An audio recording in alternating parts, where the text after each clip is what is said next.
Hello అండి. Welcome back to my channel. అందరూ ఎలా ఉన్నారు? నేనైతే చాలా బాగున్నాను. మీరైతే కమెంట్ చేసేయండి. ఇదైతే సండే వ్లాగు. ఈ సండే వ్లాగ్ పెట్టడానికి నాకు ఇప్పుడు తీరింది. Morning breakfast to afternoon lunch వరకు నేను వీడియో అయితే మొత్తం షూట్ చేశాను. అదేంటో తెలియదు కానీ సండే అంటే చాలా విపరీతమైన నిద్ర వచ్చేస్తుంది. ఆ రోజు విపరీతమైన బద్ధకం అసలు. మార్నింగ్ ఓమానంగా అసలు లేవబుద్ధి కాదు. ఇక ఎవరికైనా తప్పుతుందేమో కానీ నాకు మాత్రం తప్పదు మార్నింగ్ లేవడం. ఇన్ని రోజులు అయితే ఒక 1 మంత్ నుంచి అయితే మా హస్బెండ్ ట్రైనింగ్లో ఉండే సండేస్ సాటర్డే హాలిడే ఉండేది. ఇప్పుడు మాత్రం వీక్ ఆఫ్ సండే ఇక మార్నింగ్ లేవాల్సిందే తప్పక. సండే అంటే మాకు ఒక స్పెషల్ డే. అదేంటంటే మేము ఖచ్చితంగా సండే 9:30 కల్లా అలా ప్రేయర్కి వెళ్ళిపోతాం. సో నేను మార్నింగే లేచి కొంచెం బ్రేక్ఫాస్ట్ ప్రిపేర్ చేస్తాను, ఫ్రెష్ అవుతాను ముందుగా. నేనైతే ఇంటి ముందు అయితే మార్నింగే 5:45 అట్లా డోర్ తీయగానే చల్లటి గాలి, అసలు చాలా ఫ్రెష్ గాలి వస్తుంది అసలు. ఇంకా నాకు ఇక్కడ గార్డెనింగ్ చేసుకోవాలని ఉండే కానీ ఇక్కడ పెద్దగా ప్లేస్ లేదు, సన్ రైజ్ కూడా బాగా రాదు. అందుకే ఇక్కడ పెట్టట్లేని ప్లాంట్స్ ఏమి ఎక్కువగా. అందరూ సిటీలో ఉన్న వాళ్ళు అనుకుంటారు, సిటీలో ఉన్న వాళ్ళు ఎక్కువగా పొద్దుగా లేవరు, ఉక్కోరు చల్లుకోరు అనుకుంటారు. కానీ అందరూ ఒకలాగా ఉండరు. నాకు ఒక అలవాటు అదంతే. పాతింటి దగ్గర ఉన్నప్పుడు అట్లా మార్నింగ్ లేచి అలికి చల్లడం అలవాటు అయిపోయింది.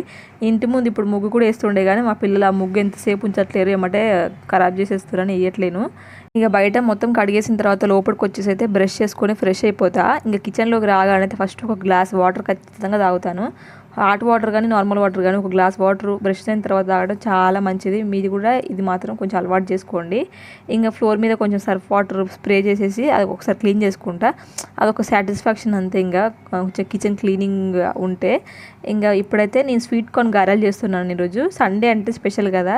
ఇంకా మళ్ళీ నేను అదే దోశలు అదే ఇడ్లీ చేస్తే ఇక మా ఆయన ఏడుస్తాడు. అందుకే ఇక స్వీట్ కార్న్ గారెలు చేస్తున్నా. ఎప్పుడో ఒకసారి స్వీట్ కార్న్ మంచిగా ఉన్నాయి అనుకుంటే అప్పుడు తీసుకుంటాను. నైటే ఓల్ చేసి పెట్టుకున్నాను టీవీ చూసుకుంటా. ఇంకా వాటిని అయితే ఇప్పుడు గారెలు చేస్తాను. ఫస్ట్ అయితే కొంచెం బరకగా గ్రైండ్ చేసుకోండి. కొంచెం పచ్చిమిర్చి, అల్లం ముక్కలు, జీలకర్ర, ఉప్పు, కరివేపాకు వేసుకొని స్వీట్ కార్న్ వేసుకొని కొంచెం బరకగా గ్రైండ్ చేసుకున్నాక అందులో 1/2 కప్పు బియ్యం పిండి, 1/2 కప్పు శనగపిండి వేసుకోవాలి. జస్ట్ బైండింగ్ కోసమే శనగపిండి, బియ్యం పిండి కూడాను. తర్వాత సన్నగా కట్ చేసుకున్న ఉల్లిపాయ ముక్కలు, కరివేపాకు, ఉప్పు వేసుకొని కొద్దిగా కారంగా ఉండాలనుకుంటే కొంచెం కారం వేసుకొని వాటిని మంచిగా మిక్స్ చేసుకోండి.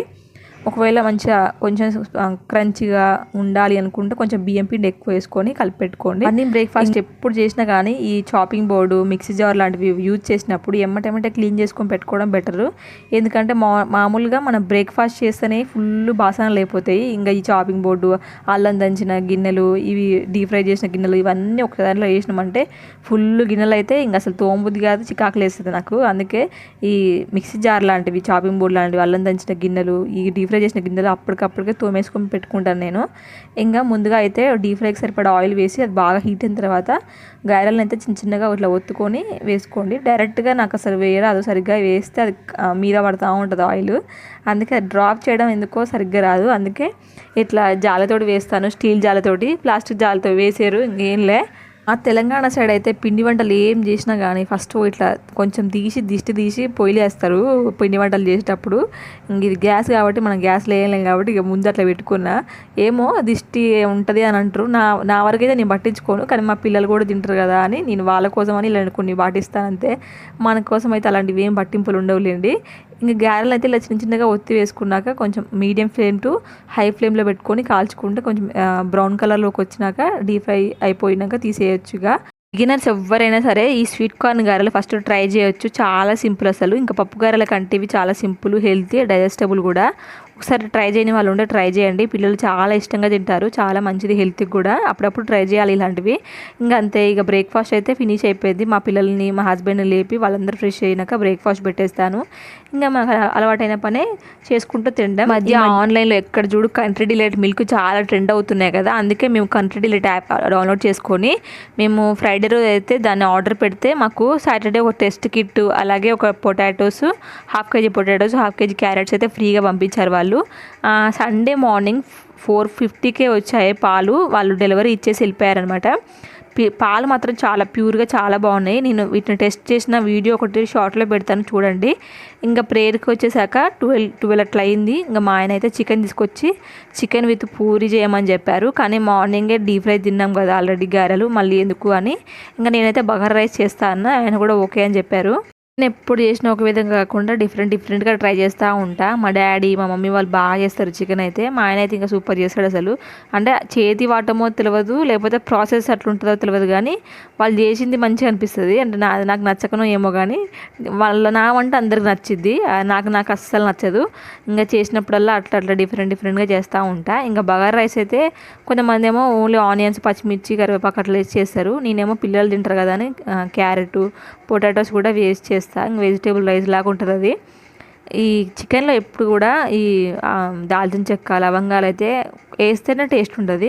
ఇంకా మా ఆయనకి అస్సలు నచ్చదు అవి వేయకని అంటాడు. నేనేమో ఒక్కటే రెండేనే వేస్తా. ఆ రెండు కూడా పోయి మా ఆయనకే పడితే మళ్ళీ ఇంకా తాలింపు వేసిన తర్వాత పచ్చిమిర్చి, ఆనియన్స్ వేయాలి. ఈ చికెన్లో టేస్ట్ అంతా కూడా ఆనియన్స్ బాగా ఫ్రై అయ్యింది, ఆయిల్ బాగా హీట్ అయిన దగ్గరనే ఉంటుంది. ఇంకా ఫ్రెష్గా దంచుకున్న అల్లం వెల్లిగడ్డ పేస్ట్ వేయడానికి ట్రై చేస్తాను నేనైతే. ఆనియన్స్ కూడా గోల్డెన్ కలర్ వచ్చిన తర్వాత అల్లం వెల్లిగడ్డ పేస్ట్ వేసి మంచిగా ఆయిల్లో వేయించినాక అప్పుడు చికెన్ వేసి హై ఫ్లేమ్ మీద 2 నిమిషాలు కలబెట్టిన తర్వాత మూత పెట్టేస్తే ఆ వాటర్ అంతా సపరేట్ అవుతుంది. అప్పుడు మిక్సీ జార్లోకి అయితే ఒక మీడియం సైజు 2 టమాటాలు, కొంచెం కొత్తిమీర, పుదీనా వేసి గ్రైండ్ చేసుకుని ఆ పేస్ట్ వేసుకుంటే ఇంకా మన వాటర్ ఏమీ చికెన్లో వేయాల్సిన అవసరమే లేదు. మంచి గ్రేవీ వచ్చేస్తుంది. అప్పుడప్పుడైతే నేను ఆనియన్స్, పచ్చిమిర్చి, అల్లము, కొంచెం వెల్లిపాయలు కూడా మిక్సీ పట్టి వేస్తాను ఆయిల్లో. చాలా బాగుంటుంది. ఒకసారి మీరు ట్రై చేయండి. ఇంకా బగారా రైస్కి అయితే కొంచెం ఆయిల్, కొంచెం నెయ్యి వేసుకొని ట్రై చేయండి, చాలా బాగుంటుంది. ఇంకా కొంతమంది డాల్డా వేస్తారు. డాల్డా వేసి కూడా బాగుంటుంది కానీ అది హెల్త్కి అంత మంచిది కాదు. నెయ్యి వేస్తే చాలా మంచిది కూడా, టేస్ట్ కూడా చాలా బాగుంటుంది.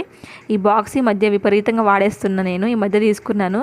ఈ లవంగాలు, జీలకర్ర లాంటివి పెట్టుకోవడానికి బాగుంది. మీరు కూడా దొరికితే తీసుకోండి ఇలాంటిది. ఇక రైస్ కోసం అయితే పొటాటోస్, పచ్చిమిర్చి, క్యారెట్స్ అన్నీ వేసి అవి వేగిన తర్వాత గ్లాస్కి 1.5 గ్లాస్ వాటర్ వేసి బాగా మసిలిన తర్వాత బియ్యం వేసేస్తే ఒక 3 విజిల్స్ పెడితే రైస్ కూడా అయిపోతుంది. ఇంకా చికెన్లో ఇక పేస్ట్ అదే మన టమాటో పేస్ట్ కూడా వేసేసి మూత పెట్టేసి ఒక 10 నిమిషాలు ఉడికించిన తర్వాత కారం, ఉప్పు, ధనియాల పొడి, గరం మసాలా వేసుకోండి. ఇంకా మనం వాటర్ ఏమి వేయాల్సిన అవసరం లేదు. గ్రేవీ ఆటోమేటిక్గా మొత్తం వచ్చేస్తుంది, మంచిగా ఉంటుంది. ఇంకా ఎండింగ్లో మాత్రం కొత్తిమీరతో పాటు కొంచెం కస్తూరి మేతి వేసుకుంటే ఆ టేస్ట్ వేరే లెవెల్. ఇంకా కొంచెం కరివేపాకు కూడా వేసుకుంటే చాలా బాగుంటుంది. ఒకసారి ఈ ప్రాసెస్లో ట్రై చేయండి ఈసారి. ఇంకా చికెన్ రెడీ అయిపోయింది, రైస్ కూడా రెడీ అయ్యింది. ఇంకా లంచ్ రెడీ అనమాట. మా లంచ్ అయితే ఈరోజు chicken curry with bagara rice. మీరేం చేశారో సండే స్పెషల్ కామెంట్ చేయండి. వీడియో నచ్చితే లైక్ చేయండి, సబ్స్క్రైబ్ చేసుకోండి.